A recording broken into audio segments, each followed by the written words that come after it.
Hello friends, welcome to dream it. This is Himanshu Dwivedi. हम आपको जो है आप सबके लिए लेके आए हैं सीटेट की स्ट्रेटेजी, जो आप पेपर फर्स्ट और पेपर सेकंड दोनों के बारे में जो है आपको बताएगा। जैसा कि हमने 2 वीडियो आपको दे चुके हैं, पेपर फर्स्ट के बारे में भी हमने आपको बताया था कि कैसे आपको पेपर फर्स्ट की तैयारी करनी है और उसमें क्या क्या आएगा, और पेपर सेकंड के बारे में भी हम आपको बता चुके हैं कि क्या आपको पेपर सेकंड में आपके क्या क्या पार्ट्स हैं, क्या क्या कंटेंट हैं। उसके बाद में हमने आपसे जैसा कि बोला है कि सबसे ज्यादा साइंस सेक्शन पे हमें फोकस करना है, तो पेपर सेकंड की साइंस स्टूडेंट्स की तैयारी के लिए, जो भी मैथ और साइंस ग्रुप वाले हैं उनकी तैयारी के लिए हम लेके आए हैं पिछले सारे 2011 से लेकर 2019 तक का, अभी तक का जितने भी क्वेश्चन पेपर आपके आए हुए, जो भी प्रीवियस ईयर क्वेश्चंस हैं, वो सारे सॉल्यूशन जो है हम आपको, जब तक आपका सीटेट का जुलाई का एग्जाम हो जाता है तब तक जो है हम आपको एक एक क्वेश्चन पेपर से लेके सारे क्वेश्चन जो भी आए हैं वो सारे सॉल्यूशन आपको हमारे यूट्यूब चैनल पे मिल जाएंगे। जैसा कि बात करने वाले थे पेपर सेकंड साइंस के लिए, तो देखते हैं कि साइंस सेक्शन में आपके जो है कंटेंट क्या है और पेडागोजिकल इश्यूज क्या क्या है, जो आपके उसमें पेपर्स में जो है आते हैं। जैसा कि आपका ईवीएस का पाठ्यक्रम जो है वो 6 भागों में विभाजित किया गया, उसी तरह जो है ये आपका साइंस का पाठ्यक्रम है, इसको भी जो है डिवाइड किया है इन लोगों ने। तो सबसे पहले देखते हैं कि इसमें कंटेंट में क्या क्या है, मतलब जिससे आपके फैक्ट बेस्ड क्वेश्चंस आने वाले हैं कि जो आपके एग्जाम में पूछे जाएंगे। तो सबसे पहला टॉपिक आपका है जो फूड, मतलब भोजन। भोजन के अंतर्गत इसके अंडर में आपका जो है सबसे पहला पूछा जाएगा कि सोर्सेस ऑफ फूड, भोजन के स्रोत क्या क्या है, कंपोनेंट्स ऑफ फूड, भोजन के घटक क्या क्या है, और क्लीनिंग ऑफ फूड, मतलब भोजन को स्वच्छ कैसे करेंगे आप। सेकेंड टॉपिक में आपका जो है मटेरियल्स, मतलब पदार्थ, उसमें भी आपका जो मोस्टली पूछा जाएगा वो मटेरियल्स आप डेली यूजेस के पूछे जाएंगे, जो आप डेली जो है मटेरियल्स प्रयोग करते हैं। तीसरी चीज जो है आपका जो है द वर्ड ऑफ लिविंग, जो है दैनिक प्रयोग, जीवो भोजन के अवयव, या कह सकते हैं कि जीव जंतुओं की दुनिया, ये सारी कुछ इसमें जो है आपका शामिल हो जाएगा। जैसे भोजन में भी अगर आपको देखते हैं कि कुछ सूक्ष्म जीव वगैरह जो होते हैं, उसमें भी आपके जो है वो इसमें आ जाएंगे कि जो है मटेरियल आप डेली यूजेज में ऐसे कौन से पदार्थ हम यूज करते हैं जो मतलब भोजन के अंतर्गत आ रहे हैं। वर्ड ऑफ लिविंग, जो ऐसे कौन से सूक्ष्म जीव हैं या और कौन से जीव जंतु या अन्य चीजें हैं जिनको हम जो है सजीव जीवन में जो है प्रयोग कर सकते हैं। Moving things, people and ideas, सचल वस्तुएं, मतलब जो वस्तुएं मूव कर सकती हैं,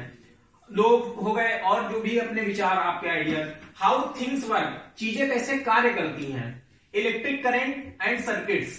इलेक्ट्रिक विद्युत धारा और उसके जो है परिपथ। मैग्नेट यानी चुंबक, नेचुरल फिनोमेना और नेचुरल रिसोर्सेज, प्राकृतिक स्रोत जो है आपके। अच्छा, इसके लिए हम अगर आपको बात करें कि जैसा हमने आपसे कहा था कि आपको एनसीईआरटी पढ़नी है, तो अगर कुछ लोग कह रहे थे कि इतना टाइम नहीं कि अब एनसीईआरटी पढ़ा जाए, तो अगर आप सारी एनसीईआरटी नहीं पढ़ सकते हैं तो हम आपको कुछ इनसे रिलेटेड चैप्टर्स बता दे रहे हैं एनसीईआरटी के क्लास के, जो आप पढ़ के इनसे रिलेटेड आपको जो है उसमें मिल सकता है। जैसे क्लास 6 का जो है अगर आप एनसीईआरटी देखेंगे तो उसमें आपका चैप्टर 1, 2, 3, 4, 9 एंड 12, ये आपको जो है 6 चैप्टर आप पढ़ने हैं, जिसमें आपका मोस्टली ये जो है आपके पास कवर हो जाएंगे। अगर क्लास 7 की बात करें तो आपको चैप्टर 4 और चैप्टर 14 पढ़ लीजिएगा। क्लास 8 की एनसीईआरटी अगर पढ़ सकते हैं तो आप बहुत ही अच्छी बात है, अगर नहीं पढ़ पाते हैं तो कोई बात नहीं, छोड़ दीजिएगा। अच्छा, इसके बाद में अगर बात करते हैं कि पेडागोजिकल इश्यूज की, कि जो है आपके जो है पेडागोजी सेक्शन से क्या क्या रिलेटेड वस्तुएं जो है या उससे क्या क्या मैटर्स पूछे जाएंगे, क्या क्या कंटेंट आपका पूछा जा रहा है। तो सबसे पहला आपका कंटेंट पूछा जाएगा नेचर और एंड स्ट्रक्चर ऑफ साइंस से,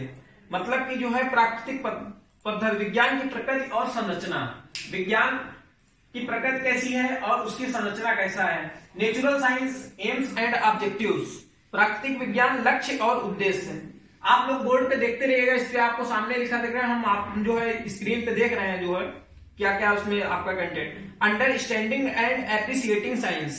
विज्ञान को समझना, विज्ञान को आप कैसे समझेंगे और उसकी सराहना करना, मतलब लोगों में जो है या बच्चों को आप जब पढ़ाएंगे तो उनको जो है साइंस सीखने के प्रति प्रोत्साहित करिए कि और जो है उनमें रुचि जागृत हो कि वो और साइंस को पढ़ सकें। अप्रोचेज और इंटीग्रेटेड अप्रोच, दृष्टिकोण और एकीकृत दृष्टिकोण, आपका विज्ञान के प्रति जो है बच्चों में दृष्टिकोण जो है व्यापक करिए, जो है उनका जो है ऐसा नहीं है कि संकीर्ण विचारधारा वाले होके जो है बच्चे साइंस सीख रहे हैं कि हाँ बस जो है पढ़ लिया और पास हो गए। आप उनको जो है बताइए कि जो है आप उनके अंदर ये गुण डेवलप करिए कि कैसे जो है वो विज्ञान को सीख कर उसको अपने दैनिक जीवन में जो है प्रयोग कर पाएंगे। Observations, experiment, discovery, method of science, मतलब प्रेक्षण, प्रयोग और अन्वेषण। प्रेक्षण आप देखेंगे कि बच्चे जो है, आप बच्चों का जो है समय समय पर जो है परीक्षा लेते हैं, उसको सिखाते हैं या उनसे कक्षा में प्रश्न पूछते हैं, तो आप उनको ऑब्जर्व करेंगे, उनको प्रयोग करके दिखाएंगे, उनसे प्रयोग करवाएंगे चीजों को। और मोस्टली जब हम साइंस की बात कर रहे हैं तो साइंस तो विषय ही ऐसा है जो आपको जो है करके सिखाना है। लोग छात्रों को सबसे ज्यादा से ज्यादा आप प्रेरित करिए कि वो अपने जो है विषय वस्तु को, अपने कंटेंट को जो है प्रयोग के द्वारा सीखने के लिए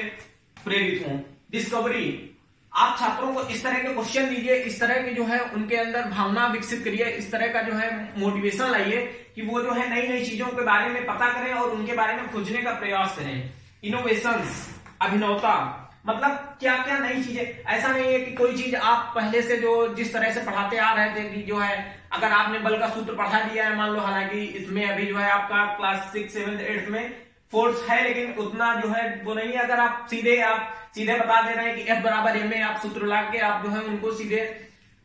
सवाल का जो है हल बता दे रहे हैं, तो ये एक तरह से बहुत ज्यादा जो है कारगर और सशक्त जो है पैटर्न नहीं है कि आप जो है इस तरह से बच्चों, आप उनको सिखाइए कि बल है क्या, बल का सूत्र ये आया कहां से। ये चीजें आपको सारी जो है आपको इनोवेशंस आपको करने होंगे, आपको उनके प्रति जो है नई नई विचारधाराओं को उनके सामने प्रस्तुत करना होगा। Text materials aids, text materials मतलब पाठ्य सामग्री और सहायता सामग्री। पाठ्य सामग्री जो है आपका मोस्टली एनसीईआरटी या आपके जो भी बुक्स चल रही है कॉलेज में, या आप जो भी नवाचार के लिए जो है अपने टेक्स्ट मटेरियल्स यूज कर रहे हैं, जो भी आप जो है टीचिंग लर्निंग एड्स जो है तैयार कर रहे हैं या छात्रों से तैयार करके उनको जो है उससे रुचिकर बनाते हुए जो है उनको बच्चों को पढ़ाने का प्रयास कर रहे हैं। अब बात करते हैं हमारे इवेल्युएशन की। इवेल्युएशन आपका जो है, इवेल्युएशन आप छात्रों का आप पढ़ाते हैं, उनको आप कितना पढ़ाए हैं, क्या करते हैं, जो है सबसे पहले आपने पूरे साल पढ़ाया है या हम कहें हर मंथली जो है आप छात्रों को पढ़ाते हैं, उनका जो है इवेल्युएट करते हैं।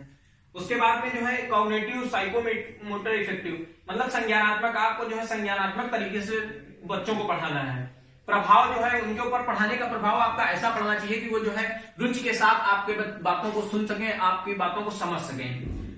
बात करते हैं प्रॉब्लम्स की, तो आप एक ऐसा टीचर बनना है जो आप से बच्चे खुल के अपनी प्रॉब्लम शेयर कर सके, उनको पढ़ने में या समझने में जो भी बातें आ रही हैं, आपको कक्षा का माहौल इस तरह से या खुद को इस तरह से जो है बिहेवियर बनाना है, बिहेवियर को अपने अंदर लाना है कि बच्चे आपसे खुल के अपनी समस्याओं का निस्तारण कर सकें, जिससे जो है उनको पढ़ने में और जो है आसानी हो और वो रुचिपूर्ण तरीके से पढ़ सकें।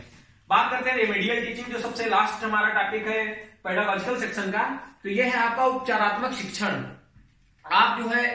देखते रहे, आप बच्चों की समस्याओं को समझिए, आपने जो भी उनको पढ़ाया है उनसे प्राप्त इवेल्युएशन के आधार पे आप जो है आकलन करिए कि बच्चों को क्या क्या समस्याएं हैं बच्चों, और उन समस्याओं को समझकर उनको दूर करने का प्रयास कीजिए। यही है आपका जो है उपचारात्मक शिक्षण की, मतलब बच्चों की समस्याओं को समझिए और फिर उनका जो है निदान करिए आप। ये आपका रेमेडियल टीचिंग के अंतर्गत आएगा।